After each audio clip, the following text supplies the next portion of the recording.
Todos la bienvenida a esta sesión diseñada para los estudiantes de la U en mi región. Mi nombre es Eliana Yepes, soy nutricionista y hago parte de Bienestar Institucional. Y en nombre de la Dirección de Bienestar, me complace muchísimo estar haciendo este contenido para ustedes, porque sé que aunque están un poco lejos de estos campus principales, también son estudiantes que hacen parte de la institución y queremos que estos servicios lleguen a ustedes con toda la efectividad y con toda la inclusión posible. Hoy me atañe traerles un tema que es un poquito acerca de cómo percibimos nuestro cuerpo desde el tema de la salud. Y por eso la he nombrado salud y sociedad, porque esta última se ha encargado de que tengamos una percepción muy diferente de lo que en realidad puede llegar a ser la salud como tema fundamental en la vida de cada uno de nosotros. Quiero que empecemos por hacernos esta pregunta y es ¿cómo se ve la salud? Porque a partir de ella les traigo una historia. En esta pantalla estamos viendo dos glúteos femeninos completamente diferentes. Uno de ellos muy tonificado, el ideal que nos venden en todas las redes sociales y los comerciales de belleza. El otro un poco más lo que consideramos real, o común por decirlo menos. Pero todo esto tiene un fondo muy especial. Y es que la celulitis es uno de los ejemplos de cómo el comercio se ha encargado de volver algo tan normal como tener uñas, como tener cabello, como tener piel o como tener dedos en una cosa casi patológica. Porque resulta que la celulitis, la primera definición aparece por allá cerca de 1830 en un diccionario médico francés y nos dicen que es la inflamación de algunas capas internas de la piel. A hoy todavía entendemos como celulitis este mismo término y normalmente esta enfermedad es ocasionada por una infección viral. Es aguda y tiene tratamiento. Puede ser viral o bacteriana porque puede tratar solamente la sintomatología o se puede intervenir también con algunos antibióticos, pero no tiene nada que ver con esta condición que estamos viendo. Esta condición que estamos viendo y a la que hoy le llamamos celulitis también, gracias a todo el auge de la belleza, cogió fuerza en el mundo porque a partir de esa definición de inflamación, que es una palabra que al día de hoy sigue utilizándose para vendernos productos de forma masiva y de forma muy inconsciente, empezaron a decir, este tejido no nos gusta como se ve. Y alguien que tenía una revista de belleza simplemente salió a decir un día que eso era una lacra y que había que hacer una guerra básicamente contra esa textura porque era una inflamación ocasionada por utilizar cosas muy apretadas por encima de la cintura.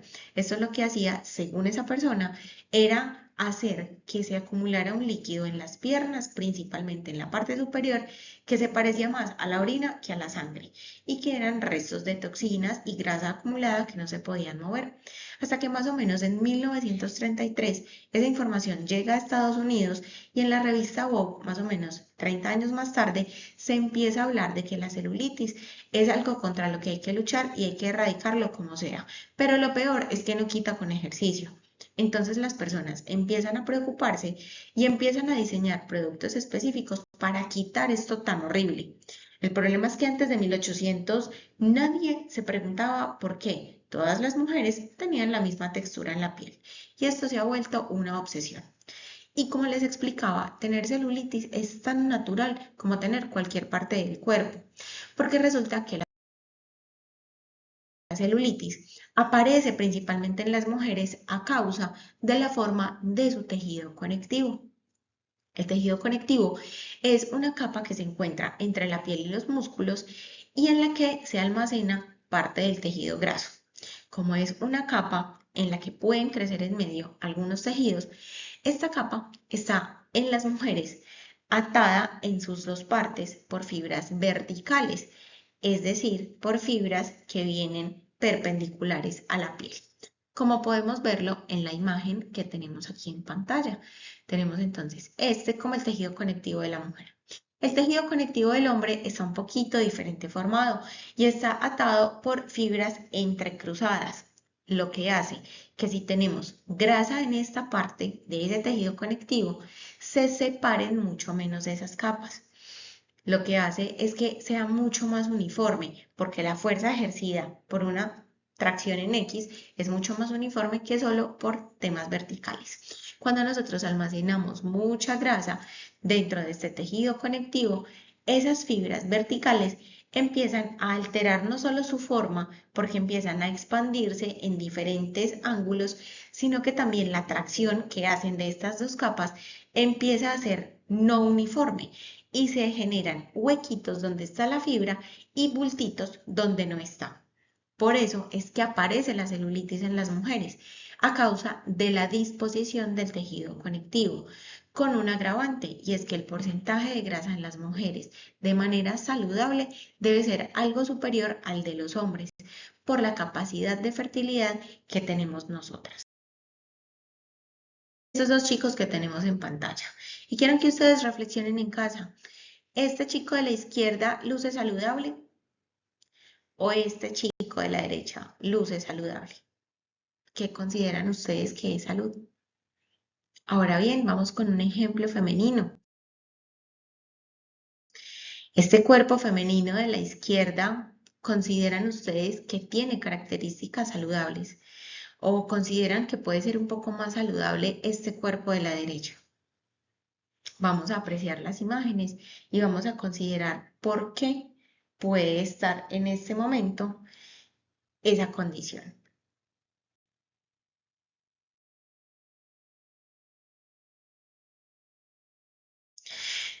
En este momento les estoy mostrando cómo se ven los cuerpos de personas del género femenino que tienen prácticas de disciplinas deportivas y en todas han sido campeonas mundiales. Ellas fueron campeonas olímpicas de cada una de las disciplinas que representan. Miremos la variedad de cuerpos que encontramos, donde vemos alturas diferentes, pero además encontramos con texturas muy distintas de personas supremamente delgadas y personas mucho más voluminosas y gruesas.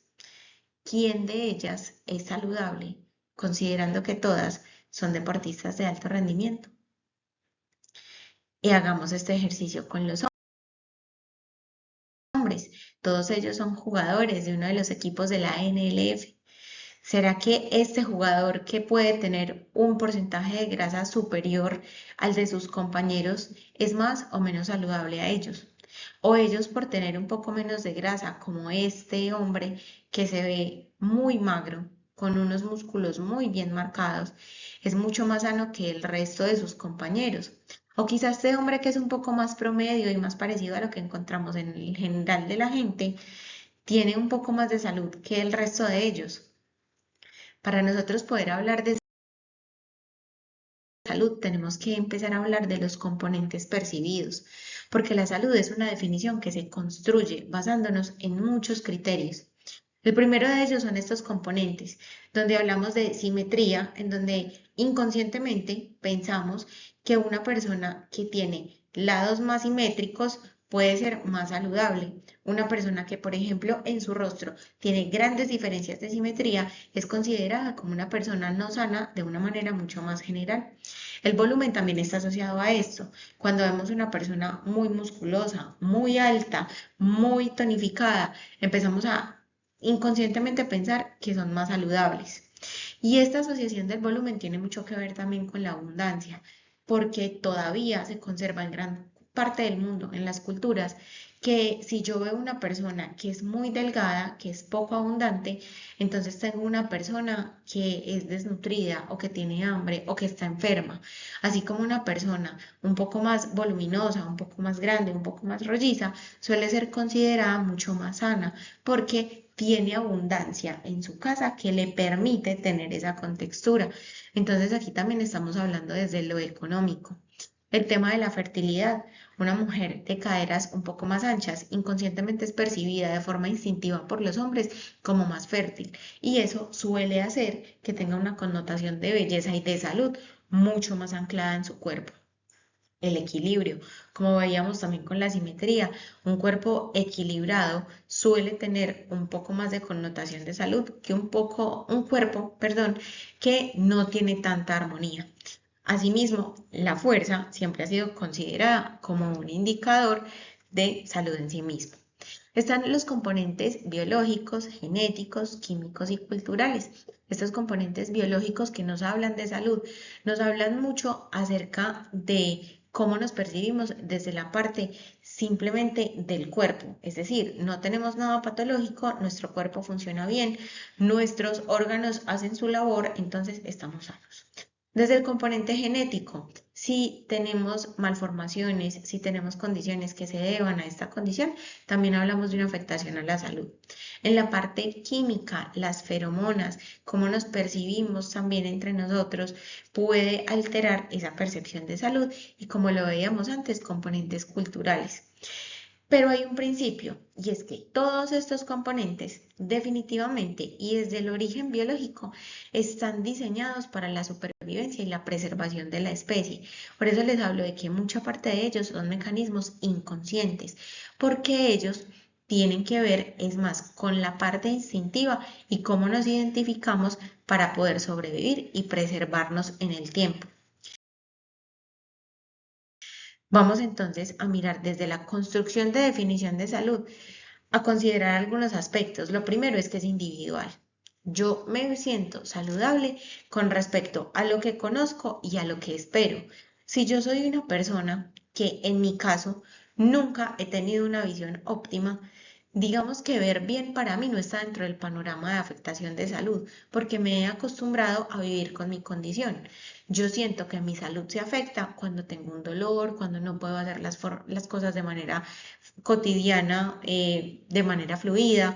Entonces ahí empiezo a alterar de manera individual esa percepción de salud. Es subjetiva. Para continuar con mi ejemplo, yo puedo tener una enfermedad en mis ojos, pero como me acostumbré a vivir con ella y tengo algo que medianamente me ayuda a corregirlo, puedo hacer mis cosas de manera cotidiana sin problema, empiezo a tener entonces una, digamos, definición diferente y eso hace que sea subjetiva.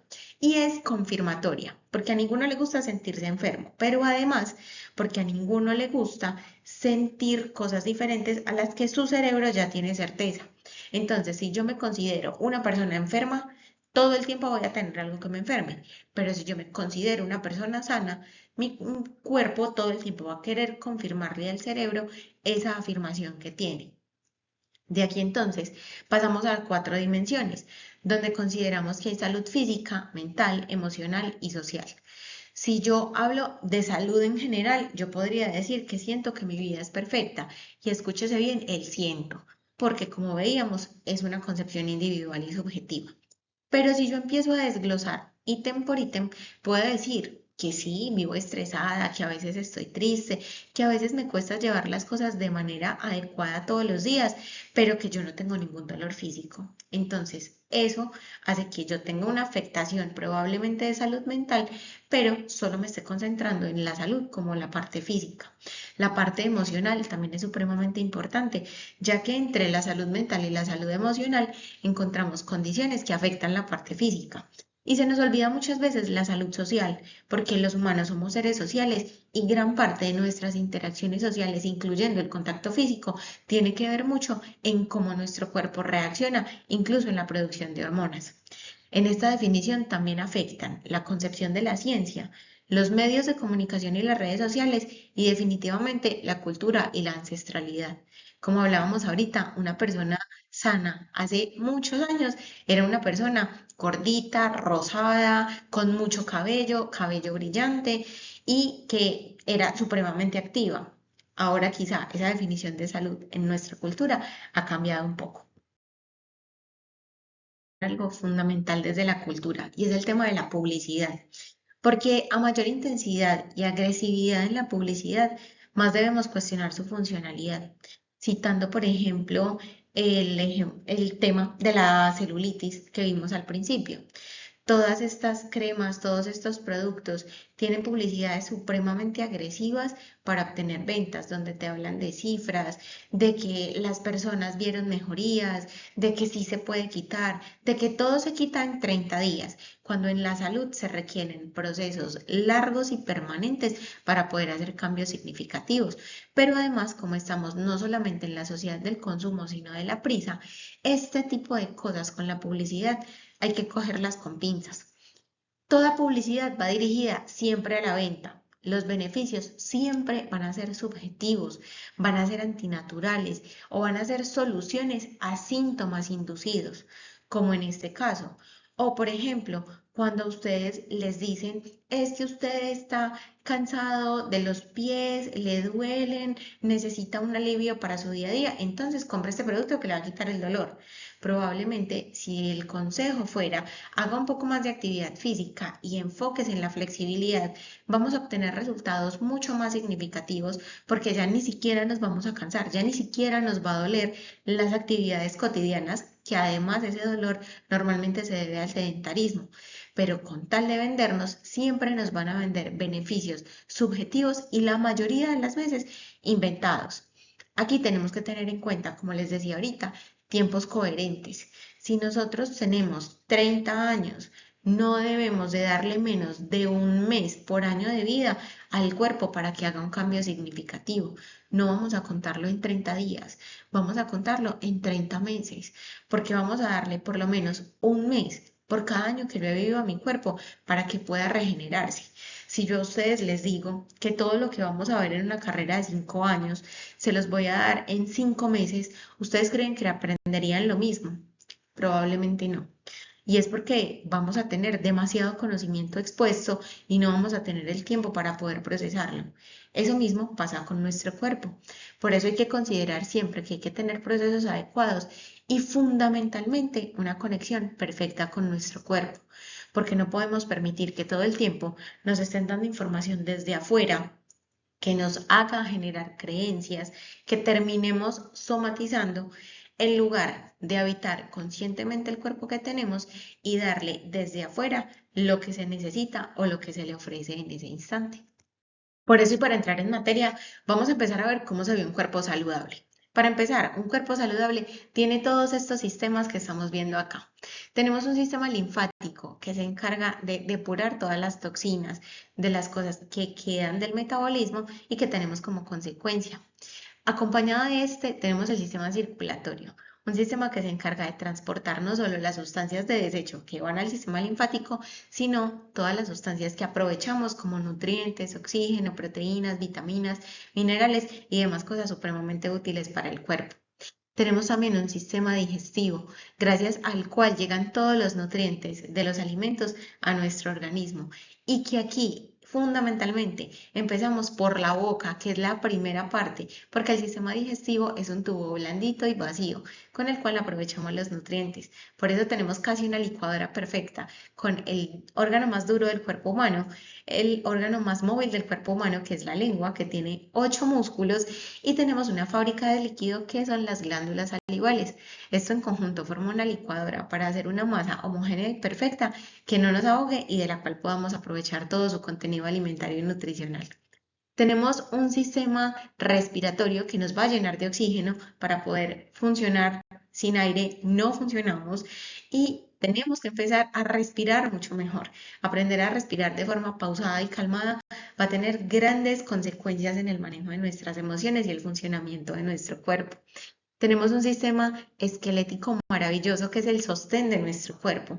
Y tenemos un sistema muscular que no solo ayuda a movernos, sino que también funciona como órgano de sostén y además es un órgano endocrino, porque gracias al músculo podemos controlar enfermedades como la hipertensión, la diabetes. Principalmente para prevenirla tenemos que tener una buena masa muscular, sin contar que es un seguro de vida, porque los músculos nos garantizan independencia, nos garantizan funcionalidad, que cuando lleguemos a muy viejitos podamos seguirnos moviendo como si estuviéramos jóvenes gracias a que tenemos buena masa muscular. Y finalmente, la piel, que es el órgano más extenso del cuerpo humano y que nos da un poco la apariencia que tenemos, con estructuras supremamente complejas como glándulas sudoríparas, glándulas sebáceas, glándulas que generan el cabello como los folículos capilares y otros tejidos que se encargan de ser algo protector que regula la temperatura y demás funciones. Todos estos sistemas hacen parte de nuestro organismo. Para continuar con toda la parte musculoesquelética, vamos a mirar entonces toda esta parte del peso. En este momento, el índice de masa corporal es una fórmula que aún se toma porque nos permite hacer ciertas conclusiones, pero no tomar decisión en intervenciones de salud. ¿Por qué? Acá tenemos un ejemplo claro. Tenemos dos mujeres Ambas tienen una estatura de 1,60 metros, perdón. Tenemos las dos con 64 kilos y ambas tienen un índice de masa corporal de 25. Eso quiere decir que las dos mujeres tienen clasificación de sobrepeso, pero estos cuerpos se ven completamente diferentes. Este de la izquierda se ve mucho más musculoso y este se ve mucho más abundante en tejido graso. Las dos tienen sobrepeso porque en la relación entre la talla o la estatura y su peso quiere decir que su estatura, que es el tamaño de su esqueleto, tiene una capacidad máxima de carga y en este momento está siendo excedida, en un caso por masa muscular y en otro caso por masa grasa. Entonces podemos tener sobrepeso a expensas de cualquiera de los dos tejidos. Sin embargo, no el sobrepeso es una condición que atente directamente contra la salud de forma compleja. Es decir, si el sobrepeso que yo tengo es porque tengo muy buena masa muscular, mi porcentaje de grasa es adecuado, no estoy reteniendo líquidos, pero además soy una persona físicamente activa que no presenta molestias en sus articulaciones y se preocupa por trabajarlas, ahí no tenemos problemas con ese pequeño sobrepeso. Pero cuando es por exceso de grasa, incluso así mi peso esté adecuado, si yo tengo un exceso de grasa y si tengo un peso adecuado es peor, porque quiere decir que si mi peso está bien y tengo mucha grasa, tengo poco músculo, esta condición es a lo que se le conoce como obesidad o en este momento como adiposidad. Y esto sí juega un papel muy contraproducente contra el funcionamiento del cuerpo en general, porque la grasa en demasía genera tóxicos, sustancias proinflamatorias que hacen que mi cuerpo no funcione de manera adecuada y cotidiana. Por eso entonces, hablando de adiposidad y de obesidad, tenemos este ejemplo. Acá a la izquierda tenemos una persona que se ve grande, se ve voluminoso. Todo lo que vemos en amarillo debajo de la piel es grasa acumulada y tenemos esta parte de grasa amarillita localizada dentro del abdomen. A esta grasa debajo de la piel se le llama grasa subcutánea y aunque tiene repercusiones importantes cuando es demasiada, no es tan peligrosa como esta del centro a la que le llamamos grasa visceral.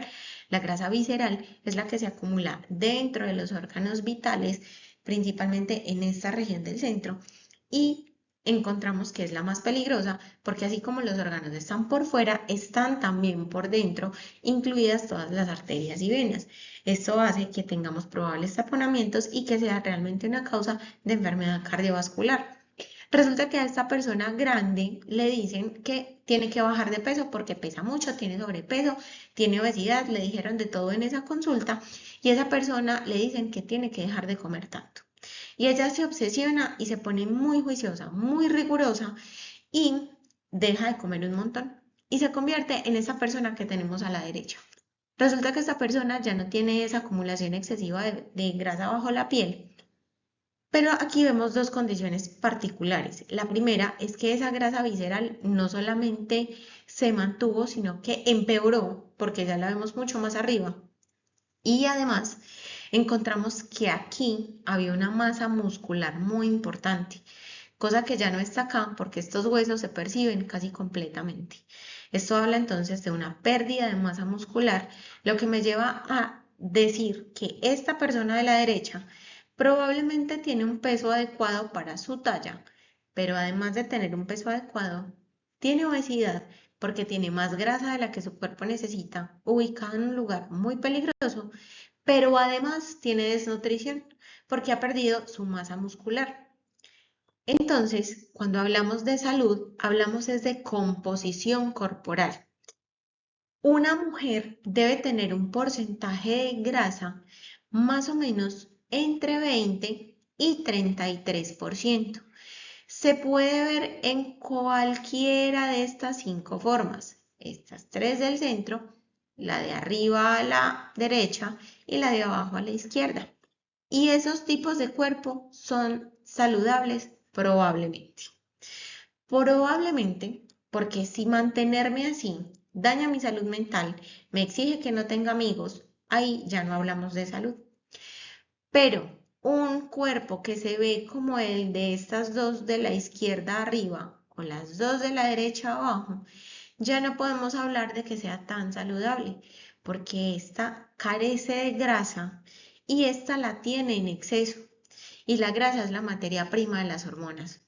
Su desequilibrio en el cuerpo se traduce en desequilibrio en el funcionamiento del mismo. Y empezamos a ver cómo los ovarios poliquísticos, la tiroides, la producción de estrógenos y de progesterona empiezan a alterarse y sufrimos de un montón de condiciones, incluido probablemente dolor crónico a falta de grasa en el caso de las de arriba por este tipo de condiciones donde nos dicen que este es el ideal de salud de cualquier cuerpo. Vamos a ver entonces si un cuerpo saludable solamente se traduce a cómo se ve o un cuerpo saludable se traduce en cómo se mueve y cómo se siente. Nuestro cuerpo no puede ser sometido solamente a juicios visuales de que si tengo un gordito, entonces ya no estoy saludable, sino que pone X talla de ropa, no estoy saludable. Nuestro cuerpo tiene que empezar a sentirse más de cómo se ve y de cómo lo ven los demás o cómo nosotros lo percibimos incluso, porque el espejo no siempre nos dice la verdad. La salud se mide en funcionalidad y en ese sentido, si yo no soy flexible, no tengo velocidad, no tengo fuerza, no tengo coordinación, quiere decir que si tengo que salir corriendo porque mi vida depende de ello y no soy capaz de hacerlo porque me voy a caer, porque soy torpe, porque no tengo equilibrio, porque mi peso no me lo permite, porque no tengo la suficiente masa muscular y soy demasiado delgado, por el contrario, estas condiciones no son saludables. La invitación hoy y para siempre es primero a que ustedes habiten el cuerpo que tienen y empiecen a identificar su salud de una manera completa, individual, consciente y siempre basada en cómo funciona su cuerpo, cómo se siente, si tiene dolor, si puede hacer cosas, si puede tener más habilidades. Estas habilidades físicas de las que les hablaba ahorita solo se construyen por medio de la actividad física. Hacer ejercicio no es un proceso para bajar de peso. Hacer ejercicio es un proceso para vivir mejor, para estar vitales, para estar sanos, para mantener nuestra memoria íntegra, para poder aprender, porque incluso en esos procesos cognitivos ayuda la masa muscular. Un cuerpo saludable no es como nos lo muestran en redes.